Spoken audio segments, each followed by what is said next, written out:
morning, good afternoon, wherever you may be. It's Dr. Shawne from Project Forgive. We do a lecture every Monday night, and tonight's topic is dumping that over apologizing. I did a lot of research around it. Some of us over apologize, and some researchers call it the sorry syndrome, and some call it a verbal tick, like it's just automatic that comes out of our mouths, like, oh, sorry, oh, sorry. And it's also a reflex for women, which is a very interesting conversation. So we're going to explore that tonight and look at ways to stop over apologizing and ways to talk in different ways so it doesn't always occur like you're apologizing all the time, right? And for my Canadian friends, sorry is a very common thing to say, and we always make jokes about it because I'm sorry in Canada is not like an actual apology, it's like pardon me, and they have a very different take on it. So depending upon what country you live in the US, we want to alleviate some of that over apologizing and dump some of that. I can see you guys are showing up. Let me just do a couple of commercials as we get going because that's what supports us to do what we do. Our sponsor tonight is Rachel's Keto Kitchen. She has an Etsy store. I'll put up the link. Everything I mention, I will put up links and such. And she has like keto buckeyes, which are like peanut butter and chocolate. And she's a young business owner, and she's just delicious. And so is her stuff. If you're a keto person, she's got all the ingredients, the carbs, the net carbs, and all that. She has all kinds of things like cookies and brownies and all kinds of stuff. So she's our sponsor tonight. So thank you, Rachel. Also, shout out to Lisa Marie Platsky, is our Facebook partner. Positive Life with Upside Thinking. I'll put her link up. I just got a note from her in the mail today, and I just wanted to show this to you. It says, what a great day. And this is what she wrote. She wrote, Dear Dr. Shawne, sometimes your life is defined by a single moment. Let it be today. The world needs you and your brilliance. Keep shining your light, Lisa Marie. And just a beautiful card in the mail today. We do daily joy. We do these lives every day reminding us to get into our neurological pathways of extending and creating joy in our life because it's so stressful, and we need to actively activate joy. So we do that daily. And we got a couple of things too. We got Joy is a Habit Facebook group. That's a cool group. That's pretty much things that bring you joy. That's what we're doing on that page. And I'll put up a link for that one. We also have a daily joy email to remind us about that joy conversation. Plus, my company, which is Shawne TV, we do high performance, high pressure communication.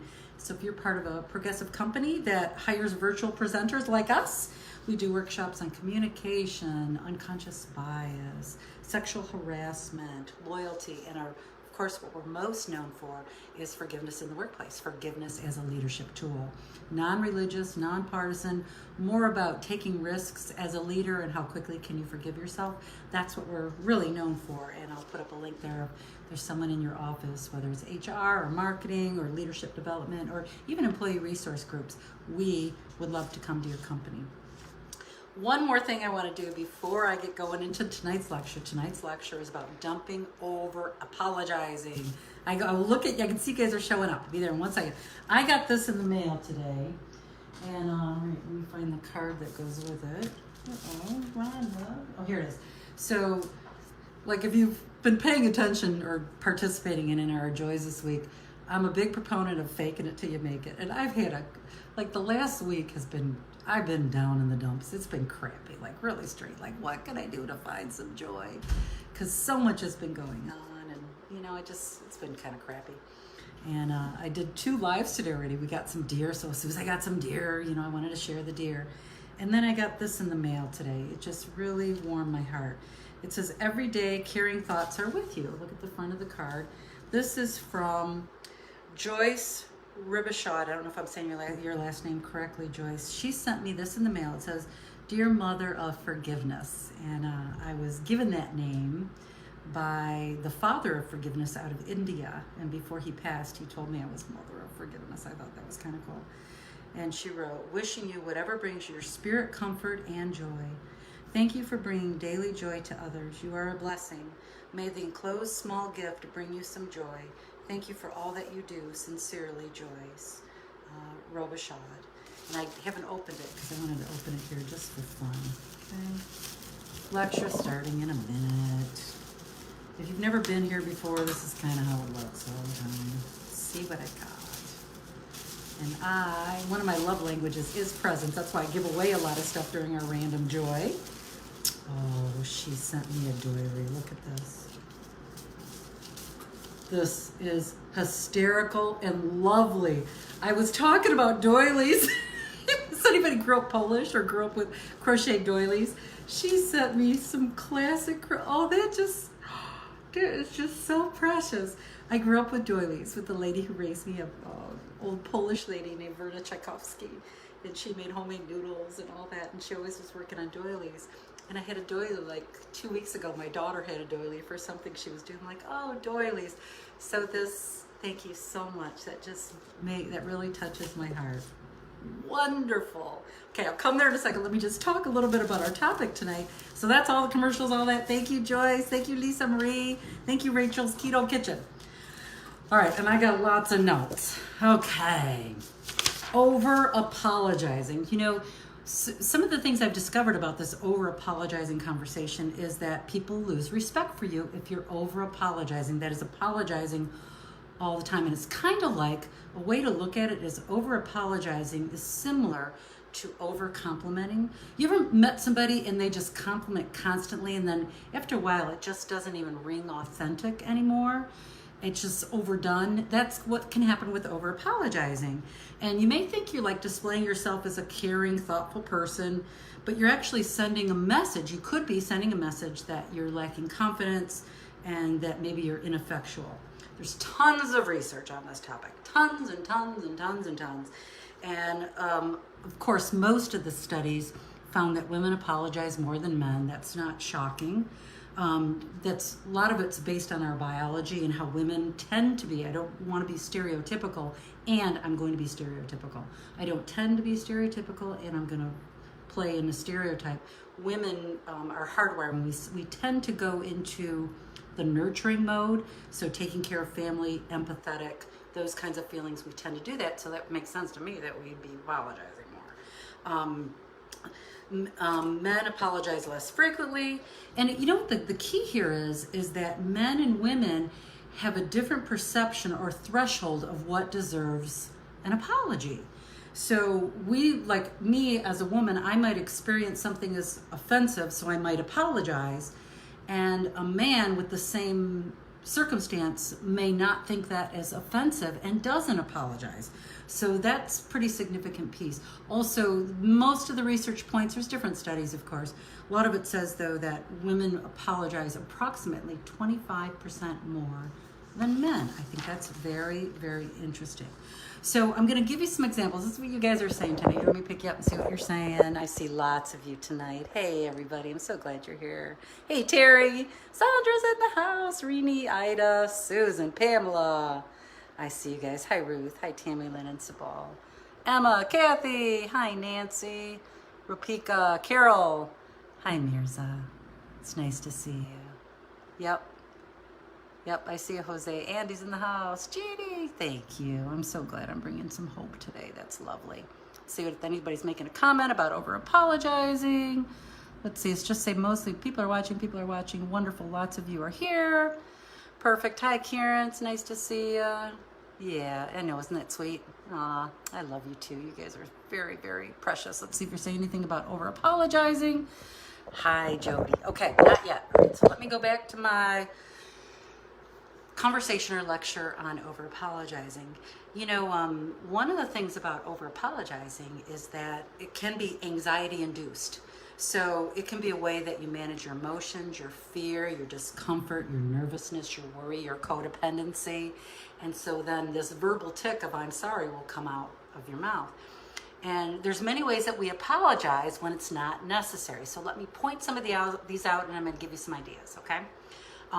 Sneezing. You ever sneeze and say, oh, sorry? It's like sneezing for apologizing. It might even be, shoo, oh, excuse me. There's nothing to apologize for when you sneeze. Standing in someone's way.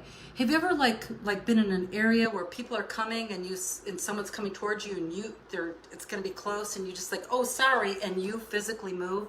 when you're not going anywhere, there'll be another instance of saying sorry when it wasn't deemed necessary. Or when someone bumps into you, you ever have somebody bump into you and you go, oh, sorry, you didn't bump into anybody. They bumped into you, and like you almost codependently take on them saying, I'm sorry. These are just things to start noticing, right? And when you bump into someone, you don't even have to say sorry. You can say, oh, pardon me. Oops, pardon me. Being interrupted. Sometimes someone will interrupt you. Like, let's say someone's interrupting me. I might come in and say, I'm sorry, but I'm not finished. Why am I saying I'm sorry? These are just great instances, right? Another thing too, you ever been like at a store and you're, at the Meijer or Walmart or wherever, and you need to interrupt somebody to help you find something, and you might say something like, sorry to bother you. Can anyone relate to that? Dump that too. That is their job. You're not bothering anyone. Sometimes I might say, can I interrupt you? Especially if they're doing something. I could sure use your help. Those are words that I use a lot instead of saying sorry to bother you. Also, sometimes when we ask a question, we say, I'm sorry. Like, I'm sorry, but do you know if blah, blah, blah? It's like, why is that verbal tick there? What is the prefacing of saying I'm sorry for many things that we do? What about when you're sick? Have you ever been sick and called into work and you're not going to be on the Zoom because everybody's pretty much on Zoom or doing a lot on Zoom? Not everyone, but many people are. And do you ever say you're sorry for being sick? When actually, if you think about it, like logically, if you just think about it for a second, you being sick, not physically going into work, actually is a bonus for those around you, for sure, especially during the pandemic. It's just an interesting concept of saying you're sick when you're sorry. Even if you need to reschedule an appointment, like even if it's on Zoom or whatever, you need to reschedule, you don't even have to say, I'm sorry. And I'm going to tell you why I'm telling you don't have to do this. I'll tell you why in a couple minutes. You can just say, hey, we were supposed to meet on Tuesday at 4. I need to reschedule. Are you available at blank, blank, or blank? There's no I'm sorry in there. What about let's say you make a mistake at work, like you sent the wrong document or whatever. You can alert your boss. You don't even have to say you're sorry. And I'm not being anti-sorry. This is just being sensitive to how much you actually apologize as a verbal tick. That's what this is more about. And especially if you're someone who apologizes all the time. And it might even be, let's say you sent the wrong document to your boss. It might even be you send an email and say, hey, I noticed I sent you the wrong document. Here are the correct documents. Thanks. Done. Interesting way to manage that. What about when you're in a meeting, whether it's on Zoom or live, and someone is taking too much time? You ever been in a meeting where someone's talking way too much? And instead of saying, I'm sorry, I got to interrupt you, it could be, Dan, John, your point is noted. Now we're going to address the next item to ensure we cover everything on today's agenda. No apology is necessary there. It's just something to think about. And start monitoring how much you actually apologize. How often do you really apologize? And when you become more aware, you can actually start assessing your behaviors and tendencies. It's kind of like when you're buying a car. You ever when you're buying a car, we got a Encore, Buick Encore. When we were buying it, I was seeing them everywhere. So it was top of mind. Apologizing is the same kind of thing. Put it top of mind, and you're just going to start noticing how much you actually apologize. And one woman did a journal. 1 week she apologized 47 times. I thought that was pretty interesting that she did a journal. I'm not saying you have to do a journal, but that could be a fun way to approach it. I do that with food. I'm really paying attention to what I'm putting in my body and how much I'm putting in my mouth. And so I write down a lot of the food that I eat because sometimes we do it unconsciously. Another thing, flipping the script. I love the conversation of flipping the script, and then I'll come see and see what you guys are saying. At first, it feels like you're being on high guard, but eventually it'll become more and more natural. Like, let's say someone catches let's do work related. Someone catches a misspelling in one of your emails or one of your documents. You can actually invert sorry for thank you. Invert sorry for thank you. So instead of sorry about the misspelling, it can be instead, thank you for catching the misspelling. It's very subtle. It's these making the unconscious conscious. That's what we do at Project Forgive. We make the unconscious conscious. And what's another one? Crowded room. Someone's impatiently trying to push through, especially now with the pandemic. I don't say sorry. Sometimes I'll say something like, here, let me get out of your way. I'll move back. You need room. Instead of apologizing. More of a flat statement about what's going on in that moment. I recently just did this with my ex-husband too. He wanted me to help him with his invoicing many years ago. With my first husband, we had our own business. And so I helped him in that business so long ago, and he needed some help. And he asked for my help, and I said yes. And then a couple months passed, and then he said, I need help immediately right now. Well, I couldn't help him. I was out of town. And so I had to really think about how I was going to respond. Was I going to say, sorry, can't help you? I waited 24 hours because I'm being more conscious of how often I'm saying I'm sorry, if that makes sense. And so what I ended up texting him is saying something like, I'm out of town. Unfortunately, I can't do this for you. You'll have to find someone else. And that was it. Sent me back another text, thank you, for being friendly or being my friend, and I just sent him a thumbs up. Very, very simple with those that I'm not deeply, actively, emotionally engaged with. And I see that with work conversations as well. Like sometimes you're going to have some friends at work, and it's really a professional relationship and professional communication. The other thing is saying no. I've done so many talks on saying no. It can be awkward, it can be hard, and it's an effective way, obviously, to protect your time. You don't need to say sorry, though. When someone says, hey, can we meet? You don't need to say, sorry, I can't. It can just simply be, oh, can't do that, maybe next time. Simple, simple, simple. I also have a plugin for Google. There's a Chrome Google plugin for just not sorry. So you can actually see how often you type, I'm sorry. It's awesome. I'm going to put it up on the link when I'm done talking. And I thought, this is so good. Plus, you can also hover over it and it'll give you how to replace I'm sorry with thank you, or turning sorry into gratitude, or give you some other options for how you phrase that so you don't have this perpetual I'm sorry in your work emails. Isn't that kind of cool? I thought that was really cool. And here's the thing. Well, before I go into appropriate apologizing, let's see if you're saying anything or just hanging out tonight. I see you guys. Anybody got any apologizing stories? Is this resonating for folks? Yeah, I'm with you, Vicky. I so get it. See anybody else over apologizing or can relate to it or know someone that does? Oh, Mary, I love what you're saying. You said if you have an opposing opinion starting with, I'm sorry, but I think, no, this is a perfect example. I would do it more of a segue. Like, here's an option. It could be something as simple as, well, that's an interesting way to see it. I see it this way. And I certainly don't want to apologize for the way that I see something, just because it might be different or opposing. And that's one way to manage that. I see it really different. This is what I'm thinking about. And there's no reason to apologize for that, for seeing something differently. And it actually normalizes that we're all different. Anything else? Questions, thoughts popping up? You're welcome to throw those up.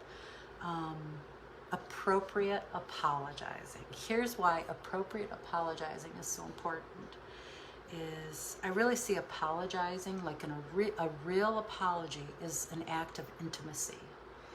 And for me, it's reserved for appropriate special occasions. Oh, thanks, Joey. So when you over apologize, when you actually are doing something very deep and very beautiful, it actually can take away from the preciousness of that intimacy. So it's used with care and conscious thought. An apology is used with care and a conscious thought. I'm not going to go into deep details for deep things that we need to apologize for, because today I'm just keeping it light, like on a business level. The simple over apologizing, like dumping that over apologizing. Like, let's say you're late to a Zoom meeting. many times what happens is someone comes in late, oh, I'm so sorry I was late, the dog had this, a blah, blah, and the kids, blah, blah, blah. No, simple, succinct apology, especially if you're coming in late to a meeting. It can be as simple as, I'm sorry I'm late, please forgive me. No excuses, no reasons.